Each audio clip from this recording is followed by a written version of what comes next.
Hello, and welcome back to Stat 3050 at the University of Wyoming. We're online, and I'll tell you what, we're having a good time, So today, in this video, I want to really quick talk about different types of log transformations and how we can interpret them in regression.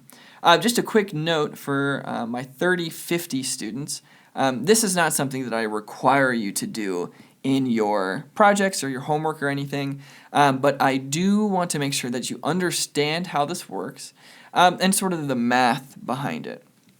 Okay, so in this first example, we're going to be logging x. We did something in regression to warrant a log transformation of x. And so let's say that our regression equation, at least generally, looks like this. It looks like this. Okay, makes sense, right? So we have our intercept, and then we have our slope coefficient, and then our predictor, right, for some outcome. Okay, so that's good, right? Okay, so let's say that we get some regression equation from some data that we have. I'm just going to totally make up these numbers. I'm going to say that the intercept is 10. I'm going to say that my beta 1 coefficient, my slope coefficient, is 5. And then we're logging x. And we remember that in R, the base for the log is e, right? So really not too important to really understand what's going on there, but we will sort of keep that in mind, that the base is e. Okay, cool. So how do we do this? Well, it turns out that anytime we say that we want to figure out what the interpretation is for every 1 unit increase in x, it looks something like this. Don't forget the e. So mathematically, this is what we're saying, right? For every 1 unit increase in x, how does y change, right? It turns out that if you remember from like algebra, that this kind of gets a little complicated and not necessarily the most intuitive. So we're going to kind of ditch that idea of this incremental change. And it turns out that doing this, maybe a 2 times increase in x, makes things a little bit easier. If you now remember the log rules, we could rewrite this. We can rewrite this equation as the following. So big parenthesis, and then log x plus log 2, right? We can just separate that out. And I've just flipped the order just to show one quick thing. We can take this 5 and distribute it back out. So I'll scroll down here, and then I'll say, okay, y then equals 10 plus 5 log x times the log of x plus 5 times the log of 2. And what do we notice? We notice that this is our original regression equation. And then this is just some number. This is just some number. And it turns out, and I've forgotten this, just to be consistent. And it turns out that this is just some number, right? So we can say when I plug that into the calculator, it turns out to be about, and I'm going to be really quick here, it turns out to be about 3.47, thereabouts. So now we have an easy interpretation. For every 2 times increase in x, we get a 3.47 change in y, and that's it. And that really is it. And you can do that for any value, and I'm going to do it for a few more here too, because, well, maybe in the context of this regression and in these data, maybe having a 2 times increase might be too much, right? That step size might be just too large. If you look at it in terms of biology, maybe you're looking at like cow feed. Cows eat a lot, and if you were to increase that by 2 times, that's an insane amount, right? So we'll just sort of, let's change it up a little bit.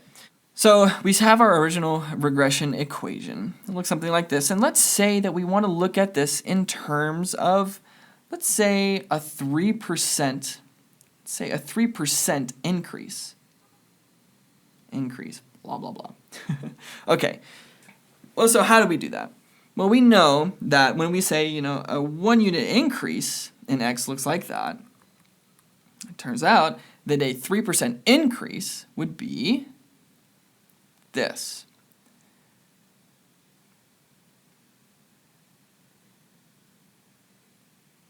would be multiplying x by 1.03, right? Because we have some 100% of x, and then we just want to add in that extra 3% increase on top of that, right? Okay, and so the same rule applies. The same rule applies. We can say y equals 10 plus 5, and then big parenthesis, log of x, and then plus log of 1.03. Those separate out, and then we'll scroll down just a little bit, give myself some more room. We say that 10 plus 5 times the log of x plus 5 times the log of this value, 1.03. Let me plug that into the old calculator real quick, and we get the following.